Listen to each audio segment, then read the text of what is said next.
తెలంగాణ రాష్ట్ర ప్రభుత్వం అత్యంత ప్రతిష్టాత్మకంగా మిస్ వరల్డ్ పోటీలు నిర్వహించింది. తెలంగాణ జరూర్ ఆనా అనే నినాదంతో నిర్వహించిన ఈ పోటీలు ఎంతవరకు సక్సెస్ అయ్యాయి, తెలంగాణలో జరిగిన మిస్ వరల్డ్ పోటీలు హిట్టా పట్టా అనేది వీడియోలో మనం మాట్లాడదాం.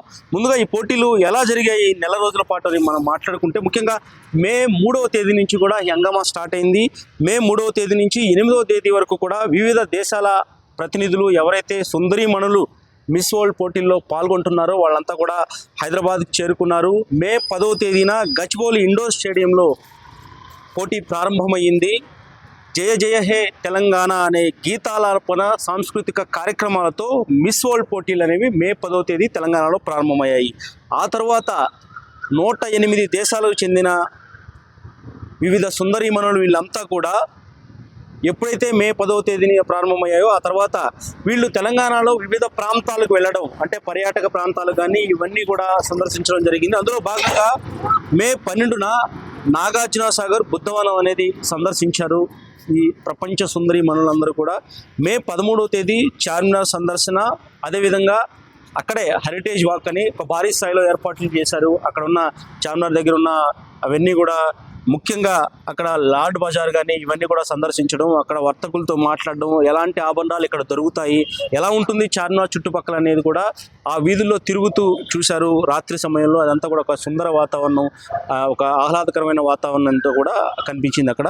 అదొకటి. మే 14వ తేదీ చూస్తే వరంగల్ పోర్టు, 1000 స్తంభాల గుడి, అదేవిధంగా అక్కడ రామప్ప దేవాలయం. మే 14వ తేదీ వరంగల్లో పర్యాటక ప్రాంతాల్లో ఈ పర్యటన జరిగింది. రామప్ప దేవాలయంతో పాటు ప్రధానంగా వరంగల్ పోర్ట్ కానీ, అంటే ముఖ్యంగా చెప్పాలంటే ఎంతో ప్రసిద్ధమైన వరంగల్ పోర్ట్ను కూడా సుందరిమణులు సందర్శించడం జరిగింది. అదేవిధంగా మే 15వ తేదీ చూస్తే అక్కడ యాదగిరిగుట్ట దర్శనం జరిగింది. చేనేత గ్రామం అక్కడ పోచంపల్లిలో కూడా సుందరిమణులు వెళ్ళడం జరిగింది. మే 15వ తేదీ యాదగిరిగుట్ట ప్రాంతంలో సందర్శించారు. ఇలా తెలంగాణ వ్యాప్తంగా ఏ రోజు ఎక్కడికి వెళ్ళారనేది మనం మాట్లాడుకుంటున్నాం. మే 16వ తేదీ హెల్త్ టూరిజం, అక్కడ హెల్త్ టూరిజం సంబంధించి అందులో భాగంగా ఏఏజీ హాస్పిటల్ని వీళ్ళు సందర్శించారు. మహబూబ్నగర్ జిల్లా చారిత్రక పిల్లల మర్రి టూర్ జరిగింది. అక్కడ పిల్లల మర్రి ఎలా ఉంటుంది ఏంటనేది కూడా తెలుసుకోవడానికి వీళ్ళంతా కూడా వెళ్ళారు. అదేవిధంగా హైదరాబాద్ శివార్లో కొత్తగా ఏర్పాటు చేసిన ఎక్స్పీరియం ఎకో పార్కును కూడా ఈ సుందరీమణులు సందర్శించారు. మే 17వ తేదీన గచ్చిబౌలి స్టేడియంలో స్పోర్ట్స్ ఫినాలే జరిగింది, అందులో పాల్గొన్నారు. ఆ తర్వాత రామోజీ ఫిలిం సిటీని కూడా ప్రపంచ అందగత్తెలు సందర్శించడం జరిగింది. మే 18వ తేదీ చూస్తే భద్రతపై కమాండ్ కంట్రోల్ రూమ్ సెంటర్ని సందర్శించారు. ఎలా ఉంటుంది తెలంగాణలో భద్రతకు సంబంధించి, ముఖ్యంగా హైదరాబాద్ వ్యాప్తంగా ఏదైతే కమాండ్ కంట్రోల్ రూమ్ అనేది ఎంతో ప్రాధాన్యత సంతరించుకున్నది, ప్రతిష్టాత్మకంగా నిర్మించింది. కాబట్టి అక్కడ ఎలా ఉంది, ఏ విధంగా అక్కడి నుంచి కూడా భద్రత సంబంధించి పర్యవేక్షిస్తారనేది కూడా వీళ్ళంతా వెళ్ళి చూడడం జరిగింది కమాండ్ కంట్రోల్ రూమ్ సంబంధించి. ఆ తర్వాత సచివాలయానికి వెళ్ళారు. అదే రోజు సాయంత్రం సచివాలయం తెలంగాణకి ఒక తలమానికం, ఎంత అద్భుతంగా కనిపిస్తుంది సచివాలయం. అదంతా కూడా ఆ ప్రాంతాలకు వెళ్ళడం, సచివాలయం ఎలా ఉంటుందో సందర్శించడం జరిగింది సుందరిమణులు. తిరిగి మే 21వ తేదీ శిల్పారామం సంబంధించి ఆ ప్రాంతాన్ని సందర్శించారు. విక్టోరియా హోమ్ కూడా సందర్శించడం జరిగింది. ఆ తర్వాత మే 22వ తేదీ శిల్పకళా వేదికలో టాలెంట్ ఫినాలే జరిగింది. మే 23వ తేదీ head to head challenge final జరిగింది. దీంతో పాటు మే 24వ తేదీ miss world top model fashion show జరిగింది. ఇలా మే 26వ తేదీ బ్యూటీ విత్ పర్పస్ అనే ఒక కార్యక్రమం జరిగింది. ఆ తర్వాత గాలా డిన్నర్ కూడా జరిగింది అదే రోజు రాత్రి 26వ తేదీ మే 26. మే 27న ఫైనల్ రిహార్సల్స్ జరిగాయి. ఆ తర్వాత మే 31వ తేదీతో ఈ మిస్ వరల్డ్ పోటీలు అనేవి తెలంగాణలో ముగింపు పలకడం జరిగింది. ప్రపంచ అందగత్తెకు కిరీటం బహుమతిగా ఇవ్వడం, దాదాపు 8,50,00,000 రూపాయల ప్రైజ్ మనీ అనేది అందించడం జరిగింది. ఇలా డే 1 నుంచి ఈ రోజు వరకు, అంటే 31వ తేదీ వరకు ఎక్కడెక్కడికి వెళ్ళారు, ఏమేమి సందర్శించారని మనం మాట్లాడుకున్నాం.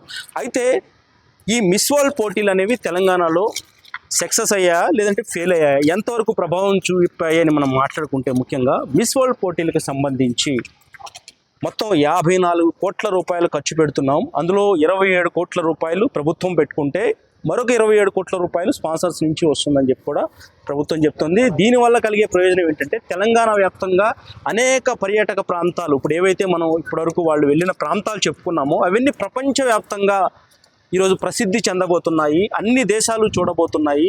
అన్ని దేశాల్లో ఈ ఏదైతే ముఖ్యంగా ఈ తెలంగాణ సంస్కృతికి సంబంధించి ఇక్కడ పర్యాటక ప్రాంతాలకు సంబంధించి విపరీతంగా ప్రచారం జరుగుతుంది.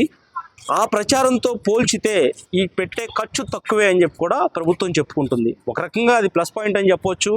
ఎందుకంటే ముందుగానే అనుకున్నట్టుగా అనేక పర్యాటక ప్రాంతాలు దాదాపు తెలంగాణ వ్యాప్తంగా ఉన్న ప్రసిద్ధ ప్రాంతాలన్నీ కూడా ఈ సుందరీమణులందరినీ కూడా వివిధ దేశాల నుంచి వచ్చిన వాళ్ళందరినీ తీసుకెళ్ళి తిప్పడం జరిగింది. ఆ తర్వాత ఫైనల్ రోజు ఇవన్నీ కూడా ప్రదర్శిస్తారు. అన్ని దేశాల్లో కూడా లైవ్ టెలికాస్ట్ అవుతుంది. అక్కడ టూరిజం సంబంధించి ఒక ప్రమోషన్ చేసుకోవచ్చు తెలంగాణ ప్రభుత్వానికి. ఇది ప్లస్ పాయింట్. ప్రధానంగా ఇక్కడ మనం మాట్లాడుకోవాల్సింది అంతే స్థాయిలో ఒక నెగిటివిటీ విమర్శలను కూడా ఈ మిస్ వరల్డ్ పోటీలు అనేవి ఆపాదించాయి. ముఖ్యంగా మిస్ వరల్డ్ పోటీలకు సంబంధించి విమర్శలు కూడా అంతే స్థాయిలో ప్రభుత్వం ఎదుర్కొంది.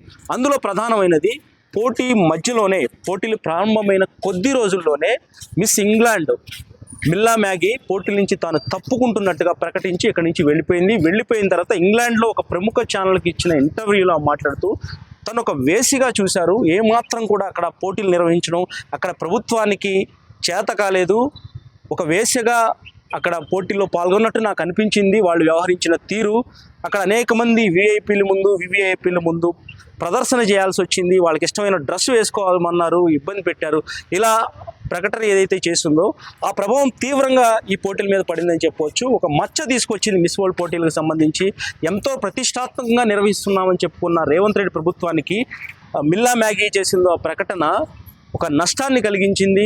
ఒక మార్క్ ఏదైతే ఒక మాటలో చెప్పాలంటే ఒక రిమార్క్ క్రియేట్ చేసింది. అయితే అదంతా కూడా అవాస్తవం. ఆవిడ ఏదో వాళ్ళ తల్లికి బాగాలేక ఇక్కడి నుంచి వెళ్ళిపోయారని చెప్పి కూడా ఆవిడ ఉన్నప్పుడు డిన్నర్లో పాల్గొన్నప్పుడు ఈవినింగ్ టైంలో ఒక వీడియో ఏదైతే తీసుకున్నారో ఆ తర్వాత ఆవిడ దానికి సంబంధించి ఇటు ప్రభుత్వం సైడ్ నుంచి కూడా ఆ వీడియో విడుదల చేశారు. అయితే కూడా ఆవిడ వెళ్ళిన తర్వాత చెప్పిన వీడియో, ముందు మాట్లాడిన వీడియో రెండు వేరువేరుగా ఉన్నాయి. ఏదైతే ఫైనల్గా ఆవిడ ప్రకటన చేసిందో పోటీలకు సంబంధించి ఆ ప్రభావమే ఖచ్చితంగా ఉంటుంది. ఇక్కడ ఉన్నప్పుడు ఏదో స్టార్టింగ్లో మాట్లాడిన వీడియో అంత ప్రభావం చూపదు. కాబట్టి ఎంత కవర్ చేసుకుందామన్నా కానీ మిల్లా మ్యాగీ చేసిన ఏదైతే ఆ మాట అనేది, ఆ కామెంట్స్ అనేవి ఖచ్చితంగా అపకీర్తిని తెచ్చిపెట్టాయి మిస్ వరల్డ్ పోటీలకు సంబంధించి. ఇదిలా ఉంటే ఇంకొక ప్రధాన అంశం, ఇంకొక విమర్శ గురించి మనం మాట్లాడుకుంటే చౌమల్లా ప్యాలెస్లో ఏర్పాటు చేసిన అతిపెద్ద విందు, వీళ్ళందరికీ కూడా మిస్ వరల్డ్ పోటీల్లో పాల్గొన్న సుందరీమణులందరికీ కూడా చౌమల్లా ప్యాలెస్ ఎంతో ప్రసిద్ధి చెందిన ప్యాలెస్లో విందు ఏర్పాటు చేశారు. ఆ విందు కూడా ఎన్నో విమర్శలు కూడగట్టుకుంది. అక్కడికి మిస్ వరల్డ్ పోటీలు అయితే అనేక మంది వివిఐపీలను ఆహ్వానించారు. అసలు ఆ పోటీలకు సంబంధం లేని వ్యక్తులు, సినీ రాజకీయ ప్రముఖులు, ఇతర వ్యాపారవేత్తలను అనేక మందిని ఆహ్వానించారు. దీంతో అక్కడ చూస్తే ఆ పోటీల్లో మనకి అల్లు అరవింద్ కానీ, సురేష్ బాబు కానీ, అదేవిధంగా నాగార్జున కానీ వీళ్ళంతా మిస్ వరల్డ్ పోటీలకి ఏం సంబంధం అని విమర్శలు వచ్చాయి. వీళ్ళందరినీ ఎందుకు ఆహ్వానించారు? రేవంత్ రెడ్డి తమ్ముడికేం పని అక్కడికి రావడానికి? అదేవిధంగా అనేక మంది ఇక్కడికి వచ్చారు. ఎమ్మెల్యేలు, ముఖ్యంగా మంత్రులకు సంబంధించి చాలామంది వాళ్ళ కార్యకర్తలు కానీ అనేక మంది తెలియని వ్యక్తులు కూడా ఇక్కడికి వచ్చారు. ఈ పోటీల్లో ఇంతమందికి విందు ఇవ్వాల్సిన అవసరం ఏంటి? ఇంకొక ప్రధాన అంశం ఏంటంటే అక్కడ ఏదైతే మిల్లా మ్యాగీ ఆరోపిస్తున్నట్టుగా ఒక టేబుల్లో, అంటే ఒక టేబుల్ చుట్టూ ఒక 6 ముఖ్యంగా వివిఐపీలు వాళ్ళు కూర్చుంటే ఇద్దరు ఈ మిస్ వరల్డ్ పోటీల్లో పాల్గొంటున్న వాళ్ళు అక్కడ కూర్చుని ఆ టేబుల్ దగ్గర వీళ్ళందరినీ కూడా ఎంటర్టైన్ చేయాలని చెప్పి కూడా ఒక కండిషన్ పెట్టారని కూడా విమర్శలు వచ్చాయి. ఏదైతే ముఖ్యంగా మిస్ వరల్డ్ పోటీలకు సంబంధించి ప్రపంచవ్యాప్తంగా తెలంగాణలోని సంస్కృతి, ఇక్కడ పర్యాటక ప్రాంతాలు వెళతాయి, ఒక ప్రమోషన్ జరుగుతుంది, దీనివల్ల పెట్టుబడులు వస్తాయి, ఎంతో తెలంగాణ రాష్ట్రానికి ఇటు ఆర్థికంగా కూడా వెన్నుదన్నుగా ఉంటుందని తెలంగాణ ప్రభుత్వం భావించింది. ఇదొకటైతే ఇందులో ముఖ్యంగా ఈ నిర్వహణలోని లోపాలు స్పష్టంగా కనిపించాయి. మనం ముందుగా అనుకున్నట్టుగా ఒకటి మిస్ ఇంగ్లాండ్ మధ్యలోనే వెళ్ళిపోయి అపకీర్తి రావడం, ఆవిడ చేసిన విమర్శలు అనేవి కొంత దెబ్బ కొట్టడం, ఆ తర్వాత చౌమల్లా ప్యాలెస్లో ఏర్పాటు చేసిన ఈ విందు అనేవి అబాస్పాలయ్యేలా చేయడం, ఇలా ఈ రెండు కూడా కొంత ఒక నెగిటివిటీ తెచ్చిపెట్టాయి మిస్ వరల్డ్ పోటీల మీద. మొత్తానికి హిట్టా ఫట్టా అనేది మిస్ వరల్డ్ పోటీలకు సంబంధించి కామెంట్స్ రూపంలో మీ అభిప్రాయాన్ని కూడా చెప్పొచ్చు. శశి ఏబీపీ దేశం, హైదరాబాద్.